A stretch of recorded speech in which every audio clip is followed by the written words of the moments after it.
Now back to our lead story on the withdrawal of the quit notice to Igbos by a coalition of northern groups. I have joining me now a leader of the Northern Anti-Corruption Front, Yusuf Amoke. Thanks for joining us. Yeah, thank you. Okay, now let's begin with if the group Northern Anti-Corruption Front was ever in support of that quick notice and now in support of the temporary withdrawal, tell us why it has been withdrawn.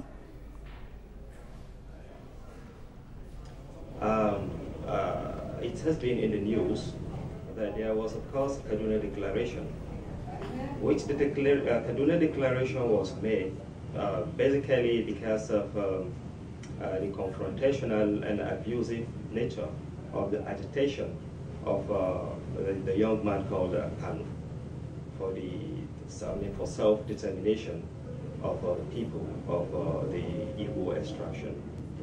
And of course, we felt that the silence of the majority of the Igbo community in the northern Nigeria, and of course the Igbo leaders and the traditional leaders and political leaders was of course an endorsement to the position of Nnamdi Kanu.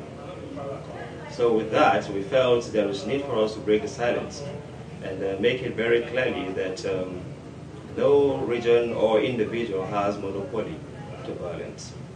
Our declaration was made basically for the unity and prosperity of Nigeria. So we did not withdraw the quit notice. We need to make it very straight. We only suspended the quit notice. And this suspension came as a result of so many consultations, so many stakeholders coming on board, and of course with the Igbo leaders, most especially the traditional leaders. AZIS of the 19 northern states, the Ohaneze Indigo Worldwide Youth Wing, and the intervention of course, the Northern Governors Forum led by Governor Kashim Shettima, and so many other stakeholders, the Sultanate and the rest of them. They engaged us at a certain level. We talked, and the need to suspend the quit notice was of course imminent. Suspending the quit notice, yeah, it's because we need to, of course, look at the development in the polity and, of course, in the position of Kanu on the confrontational agitations and the insults he's heaping on the sensibility of Nigerians, and more particularly the northern Nigeria. Okay, but I want also, to make Yusuf, set the record very straight. Can you hear me? Also, Yusuf, you mentioned the 19 states of northern Nigeria, but especially the Middle Belt, they've come out to say they are not part of that that declaration saying that the Igbos should leave the north. And right now, you're suspending this. Are they still involved in all this? There is no genuine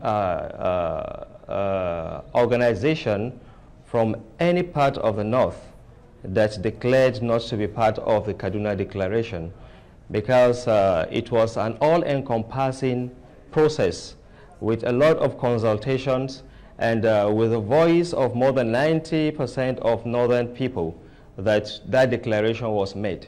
So whosoever comes from any part of the north to say he was not part of the declaration, like seen in some of the northern leaders, is only saying that based on his own personal perception. And there is no way we can have 100% of people being behind a struggle.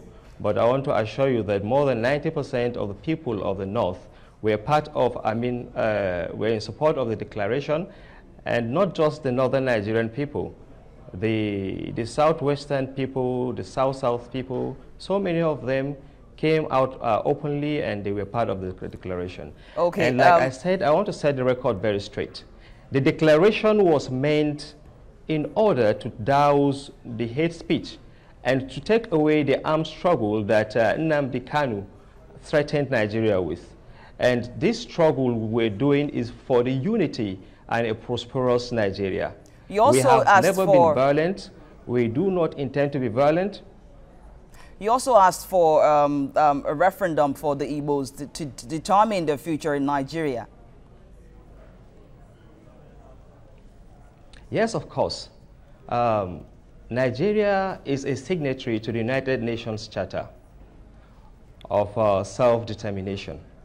So if Nigeria is a signatory to the United Nations Charter of self-determination, then why won't we localize it? Why won't we have it in our constitution? All over the world, it has been accepted that if any part of a country wishes to be on its own, it has that right to be on its own.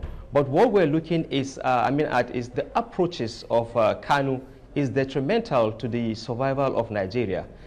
We have Rav Uwaziriki, who has been on this struggle for a while. He has been very civil, and nobody gave any backlash or anything of such. But anyone who can come and start threatening war, arms, and other things against the other people of the country, that we cannot tolerate, and that is totally unacceptable.